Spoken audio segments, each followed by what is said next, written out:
Publié le 14 novembre 2020-22h49, la France s'est qualifiée pour la phase finale de la Ligue des Nations, samedi, en battant le Portugal 1-0,3 jours après la défaite des Bleus face à la Finlande.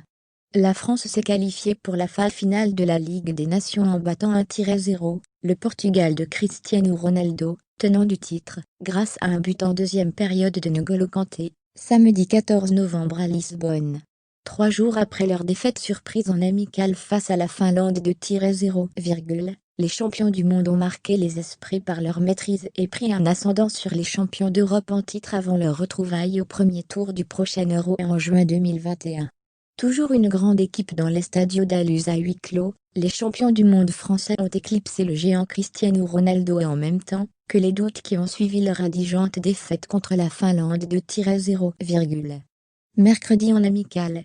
3 jours après, avec une équipe en mode mondial 2018, ils ont bombé le torse face au cador lusitanien, bouté hors d'une Ligue des Nations, dont il est le tenant du titre. Les joueurs ont prouvé que l'équipe de France était toujours une grande équipe, a salué le sélectionneur Didier Deschamps sur TF1. Bloqué par la Seleção à l'aller 0-0, ces hommes disputeront en octobre 2021, la phase finale 4 de la compétition amicale de l'UEFA. Mais ils ont surtout envoyé un message fort au Portugal avant le duel attendu le 23 juin au premier tour de l'Euro. Samedi, l'équipe de France avait largement revêtu ses habits du Mondial 2018, avec sa titulaire de la finale alignée au coup d'envoi, principalement en défense, et au milieu de terrain. Seule la ligne d'attaque a subi un lifting en raison des absences de Mbappé, pas remis d'une gêne musculaire à une cuisse, et d'Olivier Giroud, laissé sur le banc au coup d'envoi. Kanté éclipse Ronaldo 3 jours après la pâle copie rendue contre la Finlande, cet attelage aussi inédit que séduisant, a redonné des couleurs à une équipe de France entreprenante, capable de livrer des séquences de jeu rapides et variées dans la lignée d'un Paul Pogba retrouvé. La passe lumineuse du milieu de Manchester United pour Griezmann 12e, lui-même auteur d'une subtile offrande pour Martial dans la foulée, a donné le ton d'une première période, où les Bleus ont dominé les champions d'Europe en titre dans l'ambition, les idées, et, du moins avant la pause, dans les occasions de but. Mais, sur cette action, comme sur d'autres, les Français ont trouvé en Rui Patricio un redoutable adversaire. Le gardien de Wolverhampton est bien sorti devant Martial 12e, qui avait pourtant là l'occasion rêvée d'inscrire son deuxième but sous le maillot frappé du coq, au soir de sa 25e sélection. Le Portugais a aussi dégoûté l'avant-centre de Manchester United en bloquant du bras une de ses tentatives à bout portant 41e.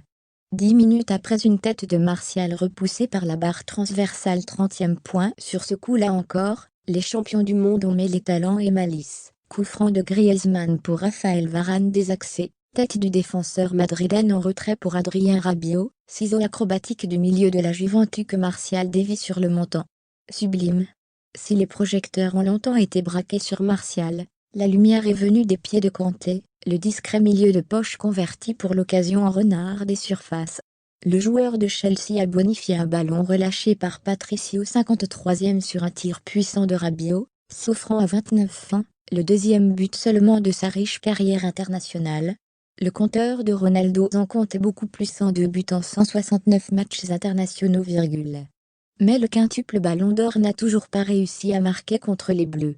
L'attaquant de la Juventus a tenté sa chance, avec une frappe lointaine 6e, des coups francs 25e, 46e et une tête passée tout près de la cage de Hugo Lloris 45e point et Presnel Kimpembe l'a privé d'un but sur un superbe sauvetage 77e point.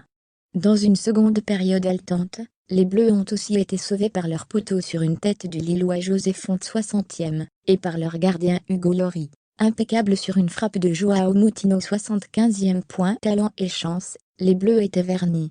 Avec AFP.